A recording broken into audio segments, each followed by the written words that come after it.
Prime Minister Justin Trudeau said Canada needs to get more aid into Gaza. That was after CBC News learned he is poised to resume the funding for UNRWA, the United Nations relief agency for Palestinians. Trudeau would not give a specific timeline.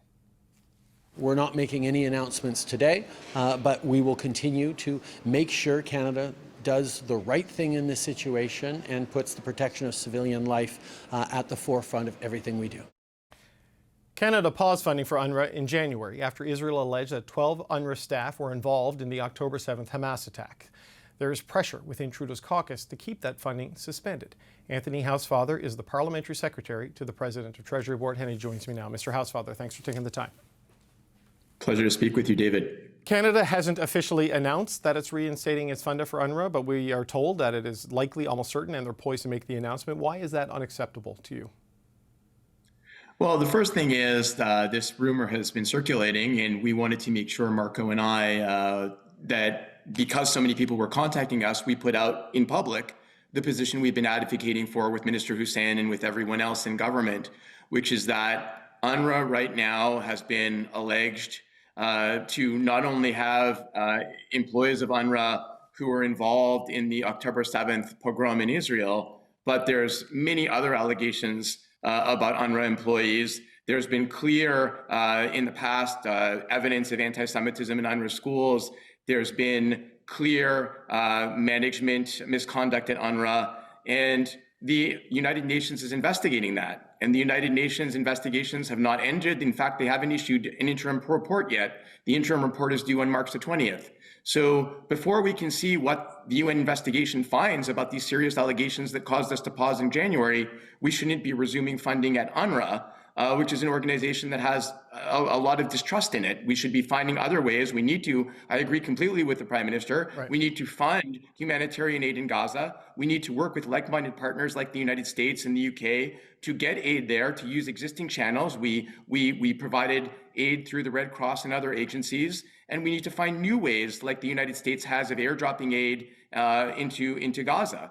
But I don't think that we should be using UNRWA, an organization, by the way, which is the only organization of its kind. The UNHCR deals with refugees all around the rest of the world. Only UNRWA exists to deal with Gaza. Right. And with all the allegations against UNRWA, this organization has to be completely reformed, or UNHCR or another organization should take over. Okay, I want to talk about the aid options and the other organizations in just a second, but I want to talk a little bit about the situation inside your government, inside your caucus, inside your party.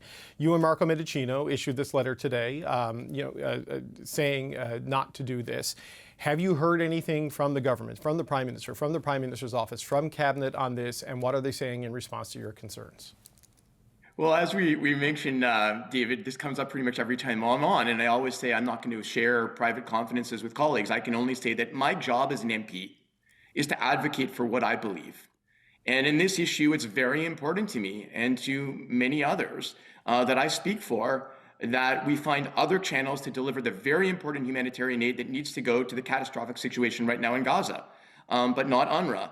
And so I've said this to everyone concerned, to Minister Hussein, to his parliamentary secretary, to the Prime Minister, to members of the Prime Minister's office, and to everybody else. That's been my position. It's been Marco's position. Okay. And our job there is to advocate for our position.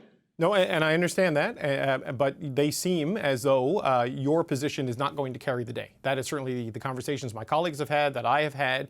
What do you do if they start sending money through UNRWA, which is, as you've laid out, a controversial organization that you do not believe is a credible one for the to receive Canadian taxpayers' money? Well, I mean, I would also note that your colleagues said that there was going to be an announcement yesterday that didn't happen. Well, there was a news release. The minister announced. No, I just got to back that up. Yeah. The minister called a news conference with Ambassador Bob Rae with him, and then canceled it 90 minutes before it was supposed to start. So, maybe you can get a clarification from Minister Hussein on that, because we have not gotten one yet. But we're here. There could be an announcement tonight or even tomorrow. No, but what I'm saying is that nobody knows what would have been said there. Right? This was based on an anonymous source. So we will see what happens. Again, my vote is not a veto vote. I don't have the right to unilaterally dictate what happens with a government decision. Mm-hmm. Many of my colleagues will have different opinions than me. My job is to advocate for my position, and I do the best always that I can to do so. Sometimes I win the day. A lot of times I win the day, and other times I don't win the day. But I think that it's important for me, and Marco felt it was important for him, to publicly come out with our position, because so much confusion was, arose yesterday as a result of what happened, that we wanted people to know that there are people on the Liberal side, in the Liberal caucus, that are advocating for the position that we should fund through other sources than UNRWA. You've seen the criticism from the Conservatives, I'm sure, that voicing your unhappiness with a decision and then living with the consequences of that decision. They criticize you as that this is not actually any kind of courage, and they're criticizing you for it. How do you respond to that criticism from the opposition? I don't claim that advocating for my position is courage. In my party, you're allowed to advocate for the position that you want, even publicly. In their party, it seems that you can't. So I don't know what to say about that. I think it's unfortunate. I have to say it's greatly unfortunate that colleagues who apparently share the same views as I do are choosing to criticize people who share their views. I don't go out there and publicly criticize other MPs and insult them. And I think it's greatly unfortunate that any Conservative MP would have chosen to do that. Personally, I think that all of those of us who support Israel, all those of us who understand the really real fears that the Jewish community has in Canada right now, the demonstrations that are going on outside Jewish community centers and synagogues are awful. And the fact that people can't enter and leave buildings, which is illegal, and police are not stepping up enough to prevent that from happening. I think there's so many things that are of concern that we should be united on, that criticizing people and trying to create political gain from it is terrible. So I am there to advocate for my position. I will always advocate for my position, and that's my job. The point you made earlier, that to find another vehicle to get the aid into Gaza, we've been asking aid organizations that we've had on this show, if there is another way, can you do this without UNRWA? And even if they agree that UNRWA is flawed, and I think it's safe to say it is at minimum flawed, it is the only reliable way to get aid to the people who need it in Gaza, especially at a time like this. So how do you get around that reality? Because the airdrops are so insignificant compared to what can come in on trucks if they could go at scale, and the needs are so great to the point that people are starving to death now. The aid groups say UNRWA is the best option. How do we get around that, Mr. Housefather? Well, those aid groups were saying that UNRWA was the best option consistently, right? They were saying it in January when we suspended funding. And we chose to suspend funding because of the serious allegations that existed. The report the UN is doing, there's 2 separate investigations the UN is doing, they have not issued a report yet. So unless the public can understand how the allegations that were as serious as they were in January were actually addressed, what has changed between now and the date in January we ended funding? People are starving now. I think that's what's changed. People weren't starving then. You're saying that people weren't starving. And the situation has always been dire. The United States is not going to resume funding of UNRWA. As far as I understand, Congress has made that pretty clear. Yeah. And the United States is the biggest donor to UNRWA. So the United States and ourselves and other countries should be quickly working together to find other ways. It cannot be that there cannot be other ways of delivering humanitarian aid to deliver that humanitarian aid. And in the meantime, if the report comes out that says that there's ways to reform UNRWA and that aid should be going through UNRWA, well, maybe there's a short to medium term need to then deal with that. But in the meantime, the report hasn't come out. We have serious allegations against this agency. There's been no report. And we decided in January to suspend based on the allegations. So again, I ask you, what has changed since then about these allegations that caused us to suspend then, when there's no report that's out to explain to me how they were treated? Right. Well, I mean, you've seen the response from Europe and other countries. They say Israel has not provided them with the evidence they say they have. We have the allegations. We know the UN immediately moved to fire people. And I think the suspension of funding was based on the UN's response to the allegations. But Australia has gone back asking for Israel to provide evidence because they're getting ready to restore funding to UNRWA because Israel is not forthcoming with what they say they have. So, again, I believe that there has been information that Israel has provided to us, and I think that then this has to be assessed. And you can ask that to the Israeli ambassador. I know that right now there is no report from the UN in terms of the allegations that we suspended for in January. I strongly support making sure we have humanitarian relief to the people of Gaza And I continue to believe there are other sources and other vehicles for doing so. And the United States, UNRWA's biggest funder, is not funding UNRWA. The United States is going to have to find ways to deliver that aid, that humanitarian aid, that important humanitarian aid to Gaza, and we should be working with the United States, our closest ally, in doing so. Mr. Housefather, I just want to touch on one last issue, and it's what you mentioned, the protests that are happening. We've seen it at Jewish day schools, we've seen it at synagogues. Now, look, we've seen it at political events, and I think that falls within the line of sort of acceptable targets for political protests. How they're conducted is another question. But there is a concern in the Jewish community and from others that these are getting to a point where police intervention is required and they're not seeing it. How does policing across the country and political leaders across the country need to respond to these concerns to get it to a point where people can protest, but Jewish Canadians can feel safe? Well, I mean, I think, first of all, there shouldn't be protests outside of Jewish Canadian buildings. But second of all, when there are such protests, the police have to have a very clear line of demarcation. On Monday night in Montreal at the Federation Building, which houses the Jewish Public Library and the Holocaust Museum, they allowed demonstrators to surround the building and not let people enter or leave for hours. That is unacceptable. Blocking access to a building, not letting people go in to hear a speaker that they want to hear, is using your right of freedom of speech to block other people from having a right of freedom of speech, and that is not okay in Canada. So police need to be told by politicians that we will support them 100% when they actually act as police.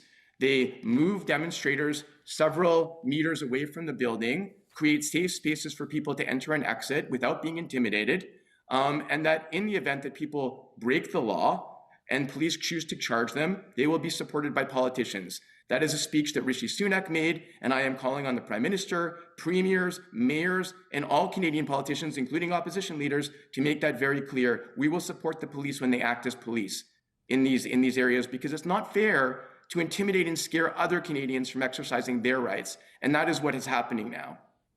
Liberal MP Anthony Housefather, we always appreciate the time. Thank you for coming on today, sir. Thanks always for having me, David.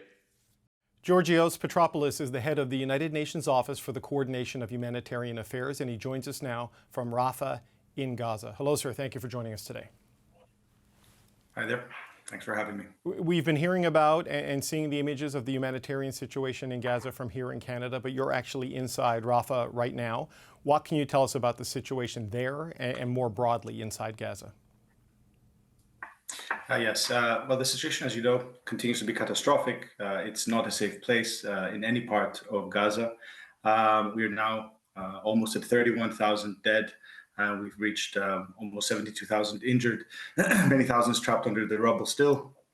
We've passed now the milestones that we've been warning about. For example, there is now no clean water in North Gaza, and we are at imminent risk of running out of clean water also here in Rafah and the south parts, where we have about 1.4 million people, including displaced. Where I'm sitting talking to you on the beach in the famous Al Mawasi area, we have a concentration of displacement in informal sites, basically what you would see as tent camps. And every day more people move to this part of Rafah, as they are scared of what may happen if a possible incursion into the Rafah government happens, if an operation happens here. The major issue with something like that would be getting cut off as displaced people from sources of water, from health centers, and from any of the remaining hospitals that we have in Gaza. We should note that from the original 36 hospitals, there's only 11 remaining.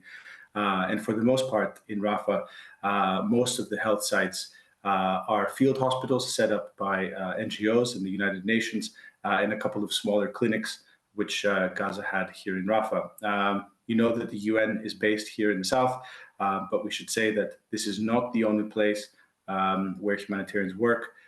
Between us and North Gaza, in Khan Yunis, in the middle area, we're hard at work ensuring that the people there, also in Khan Yunis, which has just seen a terrible battle, but also in what is called the middle area, which also has displaced, we're able to help people get water, get food, and very, very importantly, receive those that are still trickling out of North Gaza.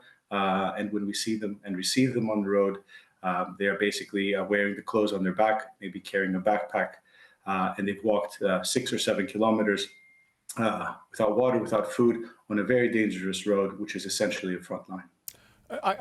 There's a lot there, but I just want to ask you about the water situation. You say there's no clean water in North Gaza, and you may soon run out in the south, in Rafah specifically, where a lot of people have been relocated to. What's disrupting the water supply there or contaminating the water supply? What's caused that particular situation?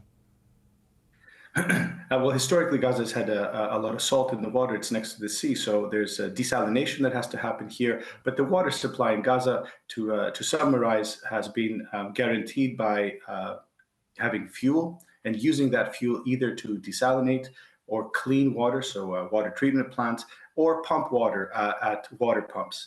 Without adequate fuel coming in, or if these sites like water pumps, water pumping stations, or desalination are cut off because of fighting, the locations where people are displaced will be cut off from the locations where water can be taken to be trucked to them. That will be catastrophic. We're getting reports moving on the wires that in the State of the Union speech tonight, President Biden will announce that the U.S. military will establish a Gaza coast port to receive aid. And the port will allow humanitarian aid deliveries directly into the Strip through a port that the U.S. presumably will set up and run. I know these are initial reports. You may not know anything about this, but what would opening up an access point for sea-based deliveries over the next couple of weeks mean for the situation inside Gaza? Well, we've been calling from day one for as many openings, as many crossings to be opened into Gaza. The volume of the aid that we see, it just is not enough. And I mean, there's a long line of priority aid from food and water to specialized medical equipment, to wheelchairs, to specialized repair equipment for MRI machines, dialysis, and so on and so on and so on. Any kind of maritime corridor would help. What we've called for is that it's done in an efficient and secure manner. At this point, my understanding as a layperson in merchant marine is that the ports in Gaza require very specialized equipment to be able to make sure that the port can take the special type of ships that will bring in the goods. On the issue of what happens when the goods are brought in, we have to also make sure that they're delivered to people that can distribute them appropriately, and we make sure that they get to the people that really need the supplies that are being brought. We've been reporting, CBC News has been reporting that Canada, which is one of the donor nations that paused its funding to UNRWA, is poised to resume funding UNRWA again, and other countries would maybe follow suit on that. What is your reaction to this news that whatever the findings were of the interim investigation conducted by the UN, it's offered enough comfort to countries that they're willing to resume financial support for the relief agency in that region? Well, I think to the millions of people that rely on UNRWA for not just food, but water, shelter, the thousands of schools, I think 92% of schools here, including UNRWA and public schools, are now shelters. They'll breathe a sigh of relief, I think. So will the rest of the humanitarians that work side by side with UNRWA. We've said before that the volume of aid that they deliver, from sanitation to the logistics pipeline that they have, to the warehousing, to their fleet of vehicles and trucks that moves food and water and other supplies throughout the Strip every day. We can't do without it. So every month that they're able to operate is very valuable. Okay, I wanted to ask you about that because we had Israel's ambassador to Canada on the show yesterday, and he said that UNRWA has essentially monopolized aid delivery inside Gaza, preventing other agencies from providing aid. And of course, I'm sure you're aware of the allegations by Israel that UNRWA is infested with Hamas supporters and Hamas employees, which makes them not a credible organization. From your experience, how do the aid deliveries actually work inside Gaza, and is it possible to meet the needs there without UNRWA playing a significant role? It is not possible to meet the needs without UNRWA, not just because they take things around the Strip and deliver them, but also because they are part of our large and very complicated pipeline of goods through Jordan, through Egypt, through Israel that reach the Gaza Strip. I can vouch personally that I've been on a number of missions throughout Gaza with other agencies to deliver food and water, medical supplies, maternity kits. There's any number of UN agencies and it's good to remember hundreds of international and Palestinian NGOs that work day and night. They work with and through UNRWA, and UNRWA does the same with them. They work side by side and through these NGOs to deliver much needed aid to the millions of Palestinians here. Just one final question, if I can. We know what aid gets in still comes in by truck, although that is not going as quickly as humanitarian groups would like. We now have news that Joe Biden is proposing some sort of maritime option here, but other countries have resorted to airdrops, and we know this is something Canada is considering. Is that a viable alternative? Is that helpful, in your view, to have planes flying overhead and dropping food and supplies into Gaza? It depends how hungry you are, and I think at this point, the viability it's not about. I mean, it's how viable is what? Is it a viable option? Sure. Is it viable in terms of feeding everyone that's hungry at this point? No, it is not. Will it solve the issue of rising levels and deaths of malnutrition? No, it will not. But it will get some food to some people. Now, what we do have here is an exchange of information or a discussion that we've had with donors about our ability to work with everyone to get supplies to everyone. Our problem is that we don't have enough flexibility to do so, but at the same time, we see airdrops, and so we have to wonder exactly what is the cost-benefit analysis there, and to what extent will these continue? To what extent are they targeted enough to reach the most vulnerable that may not be able to leave their home to run after these parachutes? Georgios Petropoulos, head of the United Nations Office for the Coordination of Humanitarian Affairs. Thank you so much for your time today. Thanks for having me.